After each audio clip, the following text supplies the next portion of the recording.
for me, it was our enthusiasm for doing this and just the wonderment, of doing this together. Can you imagine hanging out with Bootsy and listening to them make this industrial strength funk and all this stuff, and being able to turn to someone and say, did we just do that? Were we just on the road with the Brothers Johnson? Were we in the studio with Quincy Jones? Did we just do that, Bobby?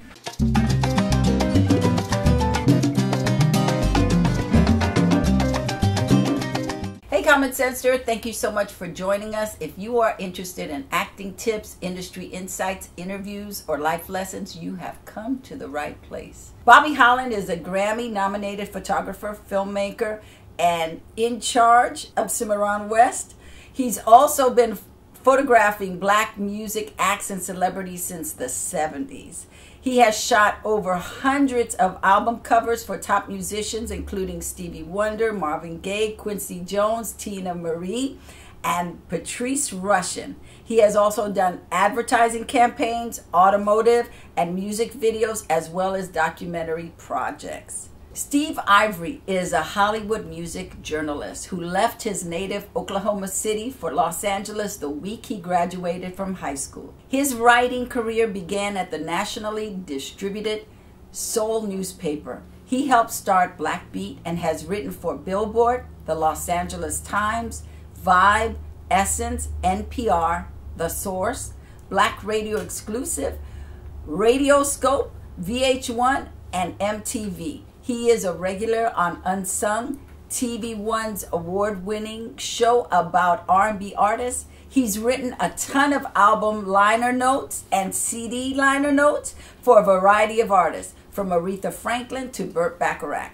As an author, he's written the first ever bio on Prince. As young Black guys in Hollywood, in the record business, you guys really made your mark. I mean, you were doing stuff that before you had not been done. I mean, there were Black photographers who shot, but not to the level you got to do, because you came in like gangbusters, demanding your position, and you somehow were able to connect with all the Black executives at the record companies, which all 5 of them, which gave you carte blanche, right. Because when I worked at Casablanca and we needed a photographer, you were always the first one. Call Bobby.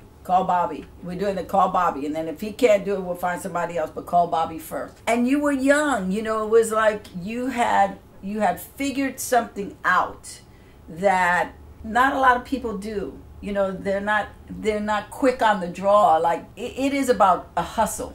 It is about not taking no for an answer. And the beauty of being young is you don't know to take no for an answer. No.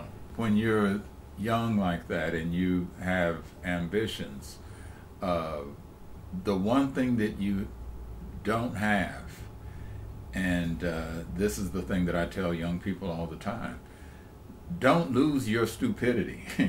Don't lose your willingness to just get somebody on the phone. Because at the time that we were coming up, we were getting the equivalent of Spielberg on the phone. We were calling people like Mr. Netflix, and we were just like, hey, what's going on over there? I mean, I remember calling Motown just when I'd gotten here. I remember going through the phone book and calling Motown and calling Mr. Gordy's office, and there was a guy named Ewart Abner who was who was president at that time of Motown Records, and I wanted to know when the new Commodore's record was coming out. I called Motown Records, and back then when you would call a label or a company, you would get a person, and Motown Records. I'm trying to reach Ewart Abner, please. And they put you through to Ewart, and you get his secretary. Ewart Abner, please. He's not here right now. Leave a message. I left a message. Maybe 3 days later, I'm at home, grandmother's cooking chicken or something. I pick up the phone, trying to reach Steven Ivory, Ewart Abner. Please hold for Ewart Abner. And I'm like, oh my God. So he gets on the phone, and he's already talking to somebody else in the background. He gets on, how you doing? What can I help you with?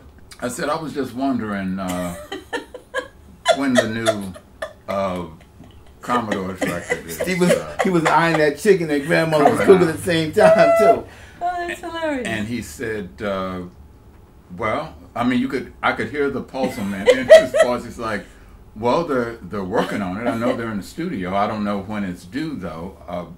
Are you a promoter, or are you an agent or something? I mean, no, I'm just, I've just always liked the Commodores, and I was just wondering when that new record was going to be ready. After that, he shut it down.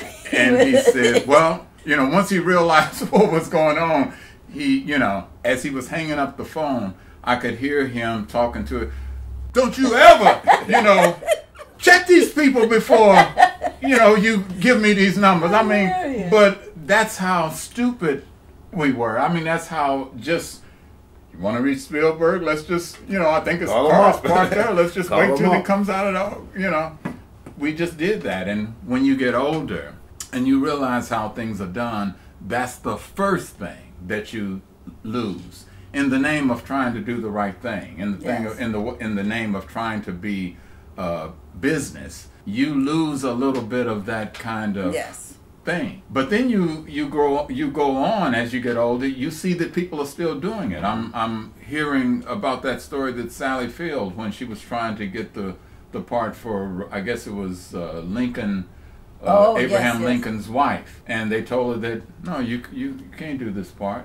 And she did some of what we did. Just said, no, you're wrong. I'm going for it. I'm going for it. Yes. I'll go in for a screen test, whatever you want me to do. I'll do things that I've never done before to get this role. So the hustle never ends. Right. But you just have to realize. And you got to keep the hustle in you. That's what you have to realize. And you got to keep developing yourself. And you never stop developing yourself so you can get to the next level, because the game is changing all the time. All the time. So you have to keep yourself on top of technology, especially now. Because when we came up in the day and you were a filmmaker, photographer, you had to know your craft. It wasn't digital and Photoshop. Right. You had to know your craft. You had to know what the hell you were doing. So let's talk about prepping young black people, young people of color, to come into the business. What do they need to have? I mean, we talked about, being bold and bodacious and just say, and audacious, and say, hey, listen, but... Steve can tell you what he can tell you, but I'll tell you, for me, I would rather have somebody with no experience, none. I just want them to show up on time, and by showing up on time, if the call time is 7 o'clock, you don't show up at 7 o'clock. You better be there at 6:30. Do what you got to do, because we're going to hit at 7. Don't come at 7. Get there early. They need to first show up on time. That should be the easiest part of their day. And I need them to listen. Because if they have some experience, that's cool. But when you work with me, you're going to do it my way. My ass is on the line for this job. I'm not really that concerned about how someone else makes pictures or how someone else films a thing, because we're going to be doing it my way. And so I need them to have listening skills. I'll teach them what I need them to do, because I'm not going to give them somebody new like that. They're not going to get anything too serious to do initially. I just need to keep your mouth shut, pay attention, and listen, and then we're going to get along fine. Growing up in Providence, Rhode Island. So most people, when I say Rhode Island, they say, oh, you're from New York, Long Island. I said, no, Rhode Island. A lot of people don't even realize that Rhode Island is a state. It's the smaller state, but it's a state between Massachusetts and Connecticut. And so growing up in New England, I look back at this now, I had the opportunity to be around all different kinds of people. White, black, poor, rich, everybody. We all went to the same school. And I think that really prepared me to, for later in life, to be open to how things were done. Coming out there, I was not afraid to approach people and to approach them on their level. I might not have been experienced or talented as them, but it was not foreign for me to come in and just talk to people. Like I've had people that have come up that in different situations, and I said, no, just go up and ask the person. Well, no, just go and ask them. I would go to places and they would say, oh, don't even open up your portfolio. I'd be working all month to prepare. Don't even open it, because we're not going to hire you. I'm like, what? We're not going to hire you because I'm not going to take the chance. But isn't that racism? I thought it was racism. And then after you've been in the industry for a long time, and a lot of it is racism, but a lot of it is that these people are very insecure people.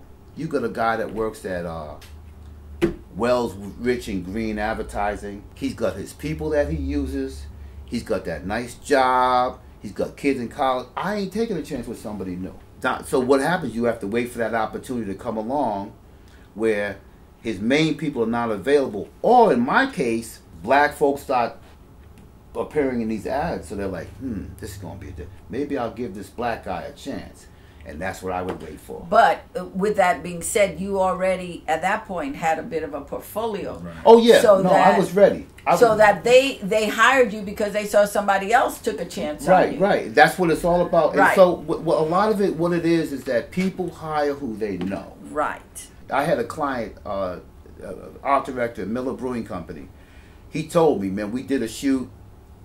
I had already been shooting with his associates in the office, but he would never hire me. He hired me for the biggest shoot of the year, Miller Lite All-Stars. After we did the shoot, he said, I was a little nervous to hire you.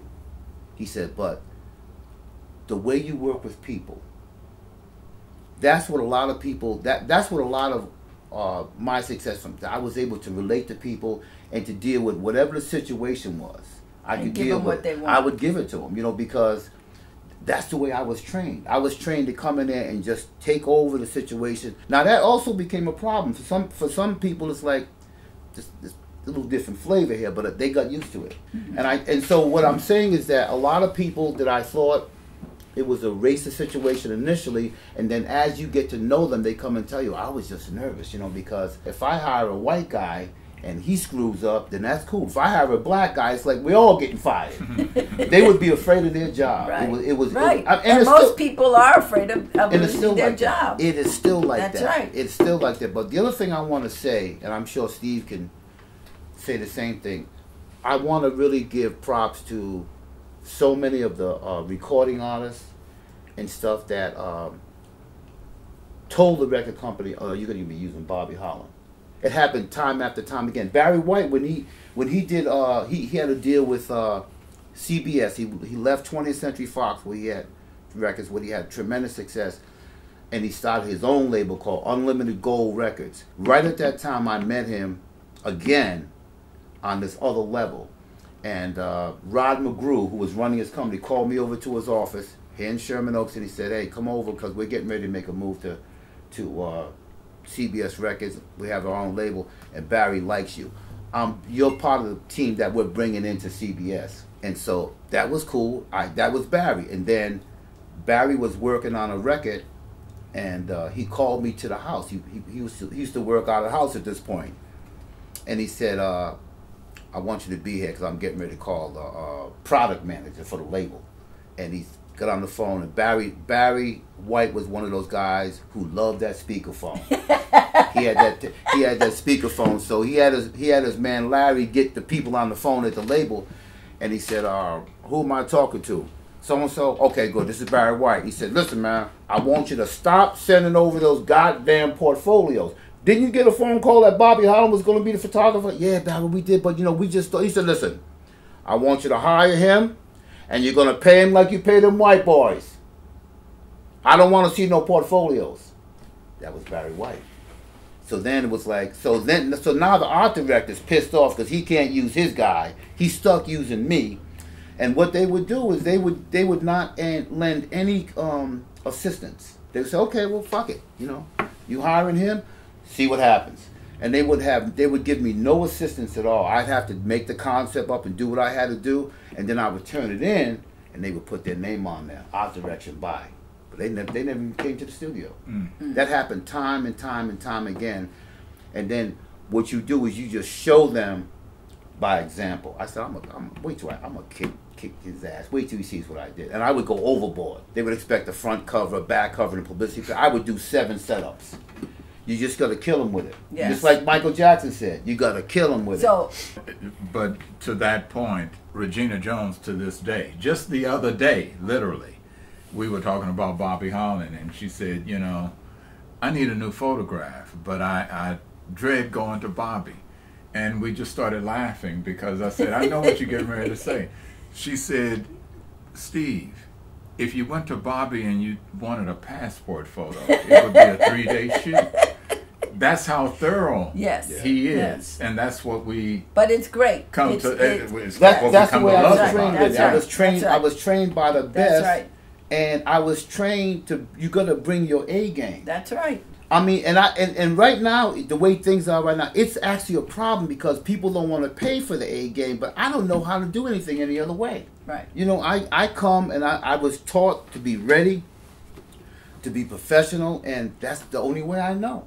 And I think that's the best way. You two have had a relationship for over 40 years. And it is a beautiful relationship. And something that I've noticed is that certain men build strong male relationships. But then I see other men of color, especially black men, who haven't figured out how to do that. And so they'll build relationships with women, but they won't find a good male friend that they can confide in or share stuff with. So I want to find out what your secret is. With me and Bobby, it just started with respect. I had a lot of respect before I even saw any of his work. I respected his enthusiasm. I mean, he was ready to go the night that I met him, and he wanted to know what I did, and he told me what he did, and I forget when we were actually assigned a piece together where he had to do the photography and I had to do. But we just dug each other because we both had the same kind of energy. We'd make the rounds. You know, he'd pick me up at about, I don't know, 10, 11 o'clock. We'd smoke a joint. And then we'd go to the... maybe two joints. Maybe two. Maybe two. And we'd show up at record companies, recording studios. You know, people would be in there working. They'd be trying to make hits, or they'd be at the label trying to negotiate things. We would drop in on these people like the Board of Health. You know, just unannounced. Hey, what's going on? You know, where's these new T-shirts I'm hearing about? I think there's a new hoodie y'all got going. You know, we had people who were kind enough to let us hang out. But back to what made us gel. It was that. It was for me, it was our enthusiasm for doing this and just the wonderment, you know, of doing this together. Can you imagine hanging out with Bootsy and listening to them make this industrial strength funk and all this stuff and being able to turn to someone and say, did we just do that? Were we just on the road with the Brothers Johnson? Were we in the studio with Quincy Jones? Did we just do that, Bobby? And so that was, for me, that was a part of the camaraderie that there was someone who could relate to how I felt about all this stuff. Now, what was it like? I'd like to ditto what Steve said, but a lot of it was my upbringing. You know, coming from an immigrant background.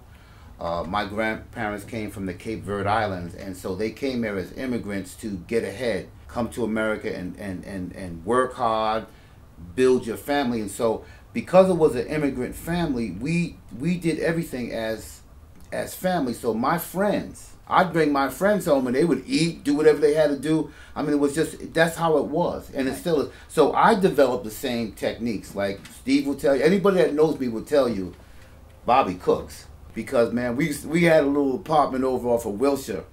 And, man, we would invite people over there like we had a 5-star restaurant. Sometimes I'd be cooking on a hot plate. And so, and gets back to relationships again. Like at that location, anybody could have been in there. We had Third World in that group, you know. Willie Hutch. Some of the Jacksons. Rick James used to come by the pad, you know, when he had, all of them used to come by. And we would do that. So it gets down. But a lot of it was we were a family because I came out here. I didn't really have many relatives here. But my friends became my family. Yes. And we had that respect. And we were all in the game we had our own little community within a community. And we all grew together. And some people used to come in and they didn't fit. And they wouldn't come back. We wouldn't invite them back. You know, they're like, nah, so-and-so they don't know how to deal with this. Right. But it was funny because everybody in my family knows Steve. I know everybody in his family, and people talk about that because it's like that's the way we've always been. And I think it goes back to what Steve said. It comes down first and foremost to respect, and I think that the fact that we were all in the game trying to make it, you know, too good, too bad, whatever we had, we know we were going to eat. Right. So I make to this day, I make a big pot of something, and I just start calling people. I can't cook for 2 people. Right. So I got enough food for 15. So I just start calling people. Come on over, man. We're eating. Yeah, but there is still something else because I think we've all had encountered people that we started with and we had a camaraderie with, and then it broke off. You know what I mean? It's like they were there for the season, or they were there for a reason, but they weren't there for the lifetime. There is a true friendship here because, you know, there are people you started with that fell off or detoured or blew up the bridge, so to speak. But you guys have been able to sustain a true friendship, a true camaraderie. And I think that something about friendship, especially today, when you have technology and you have social media and you have the computer and people are on their computers, but they're not really spending time. They're not building that friendship. And I think a lot of times they don't know how to do that. You see guys hanging with each other for football games, but football season's limited. So then what happens during the rest of the year? That's right. Football's not going. Yeah. For us, it was just, again, it was just that respect for what the other does and just having a love of what we do and learning to love one another. And I would say later on, just learning to let the other one do their thing. I can relate, to be quite honest, in knowing Bobby all these years. I can relate to how, and don't get me wrong, I'm not comparing what we do to any of these people, but I can relate to the working relationship of Gamble and Huff, or Lennon and McCartney, or Jam and Lewis, or people like this. And you talk to these people, and I talk to these people, and you find out how they work together. In many cases, they don't work together. In Jam and Lewis's case, Jam will come in and he'll lay down some stuff. He'll leave the studio, go have lunch or something. Terry Lewis will come in and do what he does. And then they'll all sit together and, oh, so you put that on there? Wow, you know. And it's the same thing with Gamble and Huff. I mean, you know, you think of these writers, they don't always sit down and craft this thing from beginning to end. Paul McCartney always says that some of the things that they did together with both their names on it, just one person wrote it. When I would interview the Holland brothers, who wrote all of the old Motown catalog with Holland, Dozier, and Holland. And Holland. I remember interviewing them, and this was the first time that I learned that.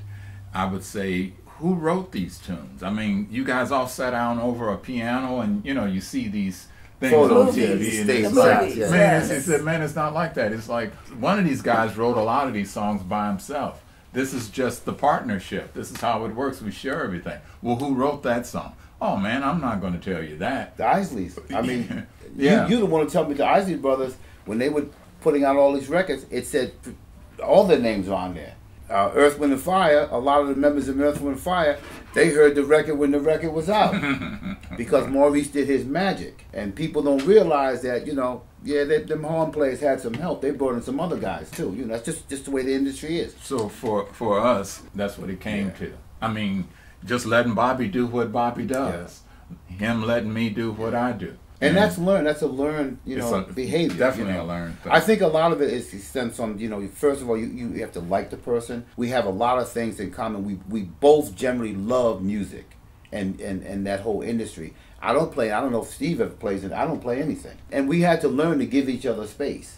Because when Steve and I used to live together, shit, I'd be like, hey Steve, you gonna get up and have that thing ready for Bob Jones at Motown? And Steve had his own way of doing things. I had my way. I'm up early. I'm like, man, the deadline's 1 o'clock. I'll get to it. Steve might start working on it. Being there reading the trades, reading reading Hollywood. Man, can you believe Screen Gems is merging with Universal? It's like, motherfucker. I'm like, man, I read it to Bob Jones 3 times, and he wants that Stevie Wonder bio. Because he would say, Mr. Holland, when you get home, you tell Mr. Ivory that he's about 3 days late with that bio. Shit. I gotta go tell Steve this stuff, and man, I had to hear it from Bobby. Oh man, please get that, y'all. Call him, do something, you know. But that was learned behavior. We had to learn, That's you know. right. Everybody has their process. Listening to you guys talk today, I'm so grateful to have had the opportunity to learn, experience, and I'm proud that these artists, whether they be recording artists, actors, whatever, would allow me to help craft their image. I'm proud of that. I got to work with the best there is. And you're still working And with the I'm best. real proud of that. And I just, so that if it all ended tomorrow, I'm good. If everything ended tomorrow, I'm good. I've had my shot, and I took my best shot. Well, the two of you have left an incredible legacy, because you've left a legacy of incredible photos of artists documenting from the 70s on. You've left an incredible legacy of writing of people's music, what it feels like, what it is. You are part of history. Good or bad, you're part of history. You are part of that black history that came through starting in the 70s and said, we're taking no prisoners. Right. We're just killing everybody. We're not taking any prisoners. And, sitting here talking to you, I mean, we don't really run into each other that much, but what's so great about it, Lydia, is that you've always taken just a shred of an opportunity, just a little piece of it, and make it work for yourself. And I'm really proud of you for that. Thank you. The stories that you've been Let me in the door. It's over. But you have to be that person that is not afraid to go ahead and build it, make it happen with it, whatever, by any means necessary. Well, here's the thing. You have to do it. The truth is that everybody who's made great strides, no one gave them the opportunity. They just took it. They went in there and just said, I'm taking this. Not, talking about Hollywood Shuffle. Then nobody gave Robert that. We went in there and just started, okay, I'll cook the food. Let me get the wardrobe. Okay, I'll babysit whoever needs to be taken care of today. And it is just, you have a desire to move forward, and you're not going to be stopped. When I couldn't get through the door acting the way I wanted, I was like, okay, I'm gonna go do stand up now. Yep. And then when they wouldn't let me do stand up because only one woman could be on the stage with a bunch of guys, I was like, okay, I'll make a show with all women. Yep. All right. Yep. And I think as artists, no matter photography, writing, directing, cinematography, whatever it is, you have to make your move. You have to start putting stuff out there. And we are at a time, it's like the Wild Wild West. You can do anything. You can create anything. Right. Musically, visually, you can create it. So there's no reason why people can't move forward and succeed. But it takes courage to do it when nobody's looking off the wall. Nobody cared. Until getting it paid, was, but you that's still do right. it. You You still still put your heart and show soul up. into it. You Yep. still show up, and if it means you take the money out of your pocket and you build it, you build it. It's yours. That's the beauty of you doing it yourself, because then you will get the royalties. You will get the returns. What do you want the rest of your legacy to be about? I want people to know that I with everything I did the best I can. I try to give respect to people. It's really important to me. I give respect, and I expect respect from people, And the fact that I try to do it at the top of my game every time. And I still do it. If somebody calls me, I still always bring my A game. I was taught that, and that's the only way I know how to do anything. And what's your legacy that you want to leave? The legacy that I want to leave is for people to, when they read my work, there was a time when you did the work. It was an interview about Bobby Womack or the Supremes or whoever. You don't always have the space to do what you really like to do. Today, what I like to do with anything that I do is to do two things. I like to make people think, and I like to entertain them. I want someone to come away from a piece that I'm doing and inform them, make them think, and to entertain them on some level. Those three things. Yeah, that's my legacy, and if I can do that on a large scale, that would be wonderful. But that's it. So I want to go ahead. One last thing, Steve just triggered some ideas. I think the other thing that's really important to me and that I'm really proud of is that I've been able to help people.